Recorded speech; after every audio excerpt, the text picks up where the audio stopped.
Okay, सो हम next topic अपना start करते हैं।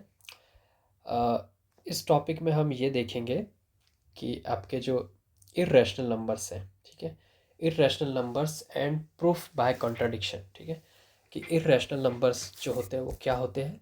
और यहाँ पे आपको एक प्रूफ की एक बहुत फेमस टेक्निक मैं आपको सिखाने जा रहा हूँ, that is proof by contradiction, ठीक है। और उसी मेथड से कुछ ऐसे नंबर्स हैं जिनको हमको ये प्रूफ करना रहेगा कि whether they are irrational numbers और नॉट। So let's start.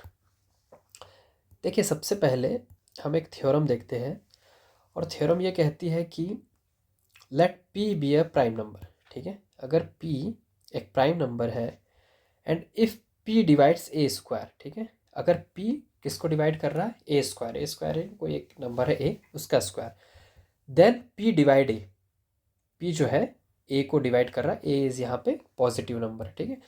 तो ये जो थ्योरम है उसका स्टेटमेंट ये कह रहा है कि अगर पी जो है, पी अगर डिवाइड कर रहा है ए स्क्वायर को, ये एक स्टैंडर्ड नोटेशन है मैथमेटिक्स में, ये जो डिवीज़न सिंबल है ऐसे आप एक वर्टिकल बार लिखते हैं, पी डिवाइड से स्क्वायर, इसका मतलब ये इम्प्लाई कर रहा है, ये जो सिंबल है ये इम्प्लाई कर रहा है कि पी जो है वो डिवाइड करता है ए को, ठीक है।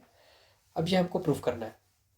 तो देखिए, इसका प्रूफ बहुत ज़्यादा डिफिकल्ट नहीं है, बस हमको इसमें जो टूल यूज़ करना है that is fundamental theorem of arithmetic, ठीक है। तो देखिए, फंडामेंटल थ्योरम ऑफ अर्थमेटिक क्या कहती है, fundamental of theorem of arithmetic कह रही है कि अगर देखिए, अगर ए एक पॉजिटिव, अच्छा मैं यहाँ पे एक ग्रिड ले लेता हूँ, ठीक है, अगर A is a positive integer, क्या गिवन है हमको, ए एक पॉजिटिव इंटीजर है। अब देखिए, अगर ए एक पॉजिटिव इंटीजर है तो फंडामेंटल थ्योरम ऑफ अर्थमेटिक के हिसाब से ए का एक प्राइम फैक्टराइजेशन होगा, ठीक है।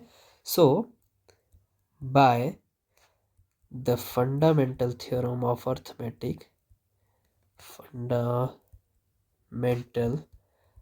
Theorem of arithmetic, A will have, ठीक है, A will have a unique prime factorization, it will have a unique prime factorization, ठीक है। तो वो प्राइम फैक्टराइजेशन को अगर हम लिखना चाहें तो हम लिख सकते हैं कि ए का, सपोज करिए A is product of P1 P2 up to P K, यहाँ पे P जो है ये P1 P2 ये क्या है, this P I R nothing but P R primes, ठीक है, ये प्राइम नंबर्स है और प्राइम नंबर्स, एंड ये जो P1 P2 है ये सारे डिस्टिंक्ट नहीं है, ठीक है, not necessarily distinct, not necessarily, not necessarily distinct, ऐसा जरूरी नहीं कि सारे के सारे अलग अलग डिस्टिंक्ट, इनमें कुछ रिपीटेटिव भी हो सकते हैं, ठीक है। जैसे कि for example, just for example 2 × 3 × 2 × 5, ठीक है, तो यहाँ पे क्या रिपीट हो रहा है 2, लेकिन हम जस्ट उसको लिख इस तरीके से रहे, ठीक है, P1 P2 P3 up to P के, ठीक है, वो रिपीट भी हो सकते हैं, वो रिपीट भी हो सकते हैं।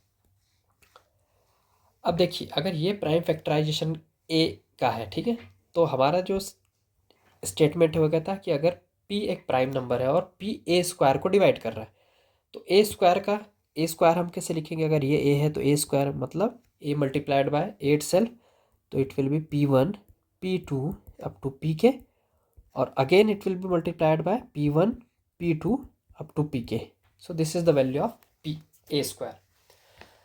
अब ये कह रहा है कि अगर पी ए स्क्वायर को डिवाइड कर रहा है, ठीक है, देखिए मैं इसको इस तरीके से लिख रहा हूँ, अगर पी ए को डिवाइड कर रहा है, लेफ्ट हैंड साइड को डिवाइड कर रहा है, तो obviously P will divide the right hand side also, क्योंकि जो न्यूमिनेटर में वैल्यू है, ये जो वैल्यू ऊपर लिखी है हमने न्यूमिनेटर में, this is nothing but the value of A square, ठीक है, ये स्क्वायर की वैल्यू है।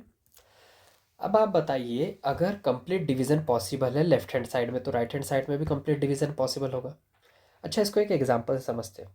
अगर मैं ऐसा लिखता हूँ 2 × 3 × 5, और मैं कहता हूँ कि ये जो है 5 से कम्प्लीटली डिविजिबल है, तो ये तभी सेंस इसका बनेगा जो मैंने कहा कि ये 5 से कम्प्लीटली डिविजिबल है, जब ये जो डिनोमिनेटर का 5 है, ये 5 न्यूमरेटर में भी कहीं प्रेजेंट होगा, तभी तो ये कम्प्लीटली डिविजिबल होगा, तब आपको डिनोमिनेटर में 1 मिल जाएगा, और जो 1 से आप डिवाइड करते हो तो you will get the same value again. तो इसका मतलब ये है कि ये जो p डिनोमिनेटर में प्रेजेंट है ये सेम p न्यूमरेटर में भी कहीं ना कहीं प्रेजेंट होगा, तभी तो p a स्क्वायर को डिवाइड कर रहा है, जो हमारा स्टेटमेंट कर रहा है कि p डिवाइड a स्क्वायर। तो ये p अगर a स्क्वायर को डिवाइड कर रहा है और a स्क्वायर की वैल्यू ये है न्यूमरेटर में, तो इसका मतलब है p कहीं ना कहीं यहाँ पे प्रेजेंट होगा। अब देखिए p अगर यहाँ पे प्रेजेंट होगा तो या तो वो p1 से लेके p के यहाँ तक कहीं प्रेजेंट हो सकता है, या ऑब्वियसली यहाँ कहीं प्रेजेंट होगा।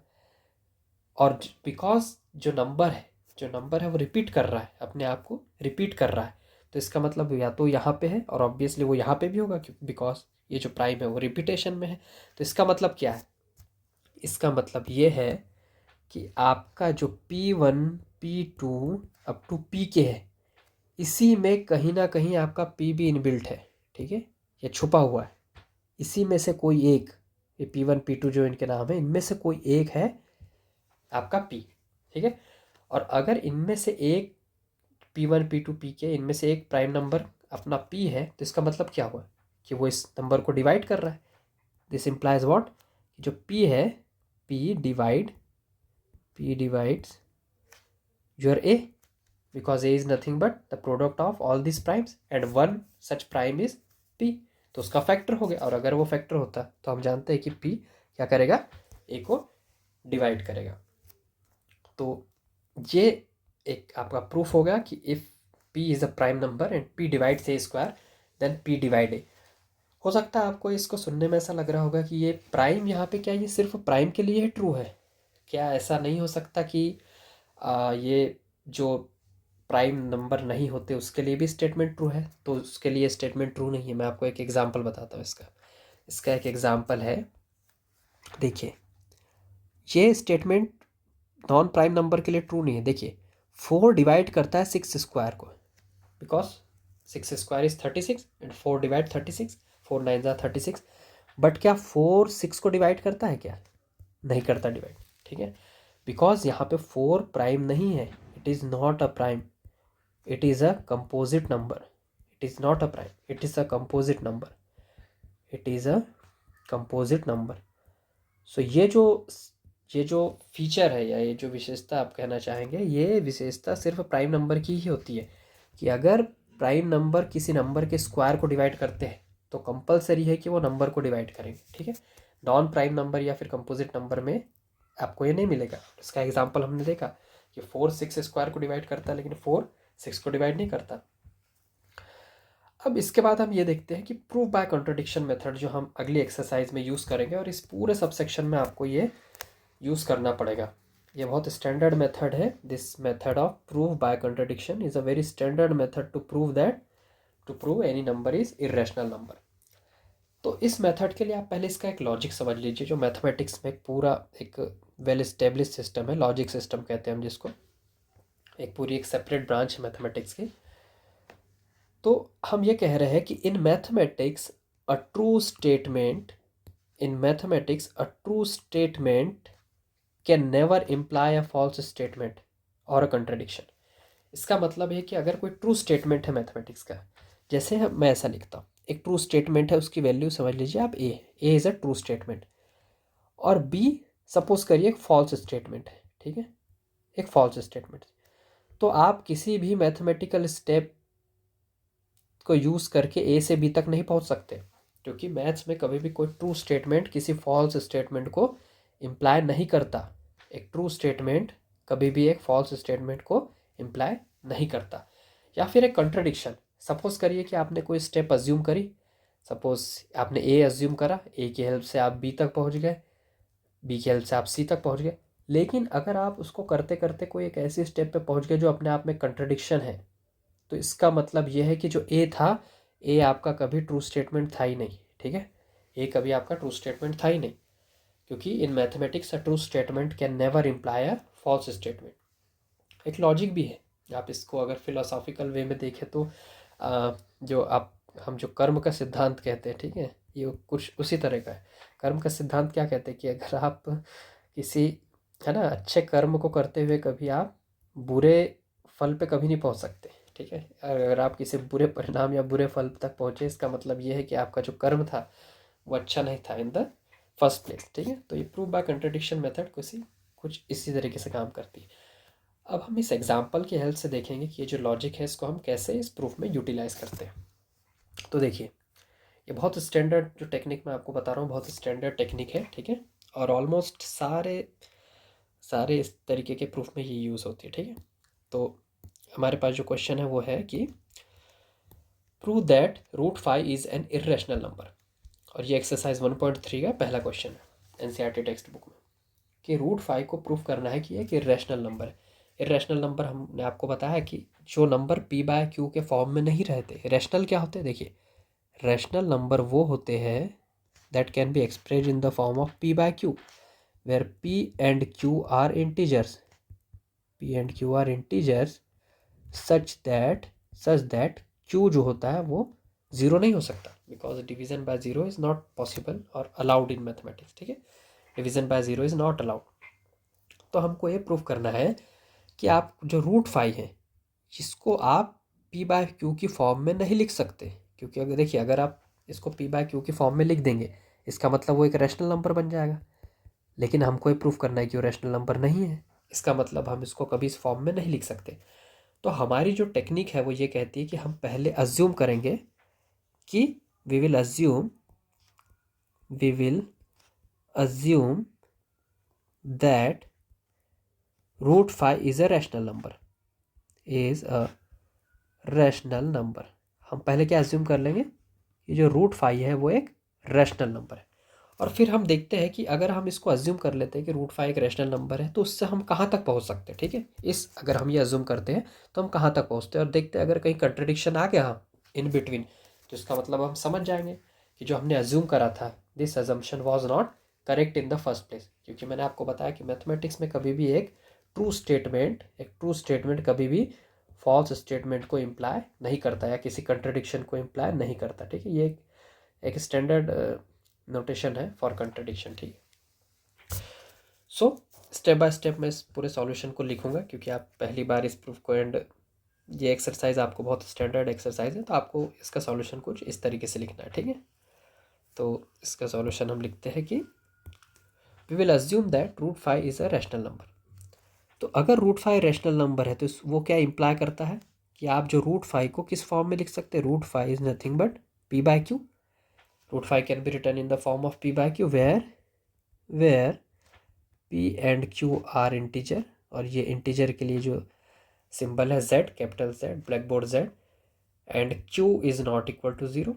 जो इंटीजर है डिनोमिनेटर में q वो ज़ीरो नहीं है। अब देखिए, अगर √5 इक्वल टू p/q है, ठीक है, और q नॉन ज़ीरो है, देन इट इम्प्लाइज व्हाट? आप ये जो q है आप इसको इधर मल्टीप्लाई कर सकते हैं। आप उसका अगर तो डिवीजन में है it will come in multiplication, so it will become √5 into q equal to p, ठीक है। These are in product, √5 into q। Now squaring both the sides, अच्छा, एक चीज़ यहाँ पे और नोटिस करने की बात यह है कि जब हमने लिखा √5 इक्वल टू p/q, यहाँ पे p and q have nothing in common. क्यों? क्योंकि ऑब्वियसली किसी भी रैशनल नंबर को आप उसके मोस्ट रिड्यूस फॉर्म में लिख सकते हैं, है ना। क्योंकि देखिए, अगर वो 2/4 होता तो हम इसको किस फॉर्म में लिखेंगे? 1/2। अब इसके बाद इसको फैक्टराइज हम और इसको सिंप्लीफाई नहीं कर सकते, क्योंकि 1 और 2 में कुछ भी कॉमन नहीं है। तो यहाँ जो p और q है वो इसी तरीके से लिखे हैं कि they have nothing in common. So this is also our assumption, ठीक है, कि अगर ये रैशनल नंबर है तो हम उसको इस फॉर्म में लिख सकते हैं वेयर p एंड q है नथिंग इन कॉमन, ठीक। अब अगर हम इसको स्क्वायर कर देते बोथ द साइड, ठीक है, now if will square both the side then what we will get is, यहाँ पे 5 आ जाएगा because √5 the square is 5। Here we will get q square is equal to p square. अब देखिए, अब हमारा जो रियल एनालिसिस है वो अब यहाँ से स्टार्ट हुआ। देखिए, as 5 divides left hand side, this implies 5 must divide right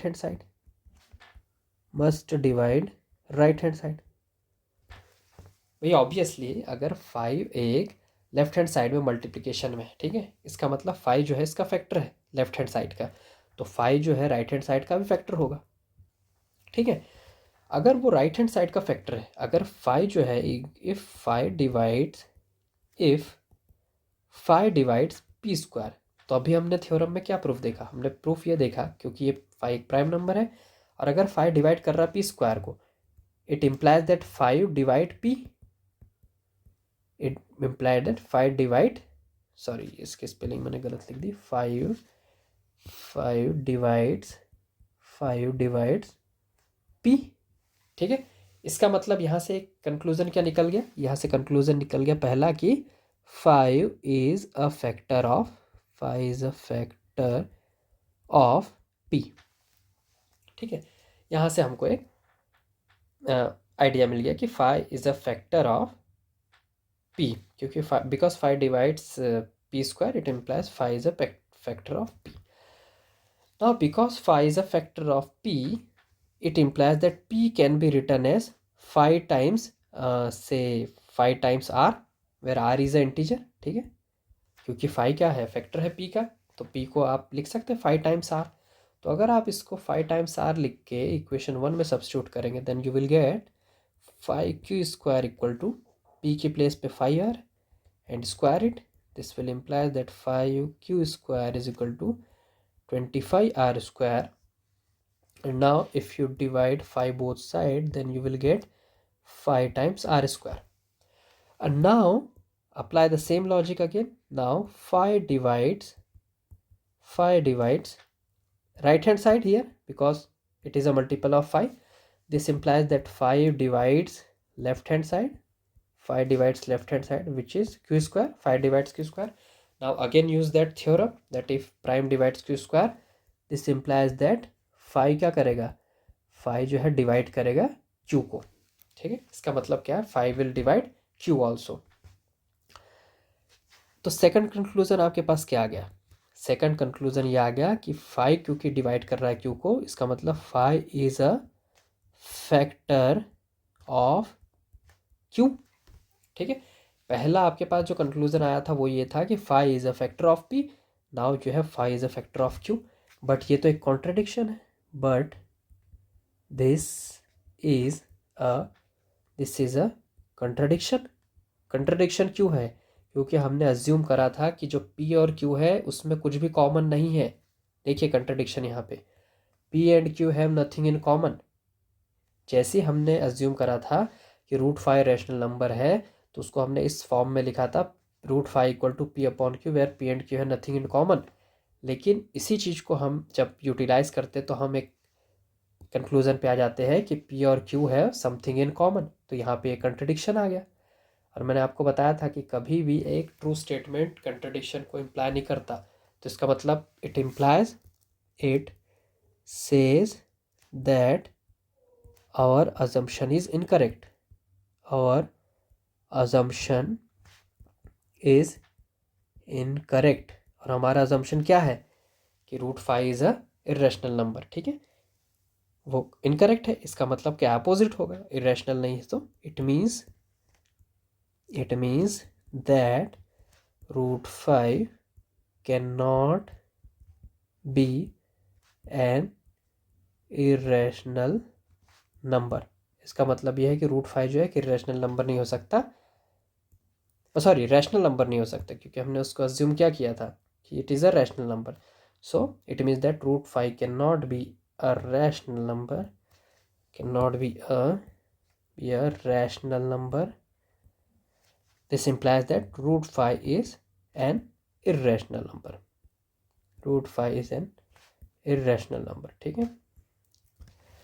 अब अगर √5 एक इरेशनल नंबर है तो आपके लिए क्वेश्चन ये है कि उसका जो डेसिमल एक्सपांशन वो क्या होगा, ठीक है। उसका डेसिमल एक्सपांशन किस टाइप का होगा, अगर इरेशनल है तो उसका डेसिमल एक्सपांशन क्या वो टर्मिनेटिंग होगा, नॉन टर्मिनेटिंग होगा, टर्मिनेटिंग होगा, नॉन टर्मिनेटिंग रिपीटिंग होगा, किस टाइप का डेसिमल रिप्रेजेंटेशन होगा, ये आप मेरे कमेंट बॉक्स में छोड़ के जाइए। Thank you very much.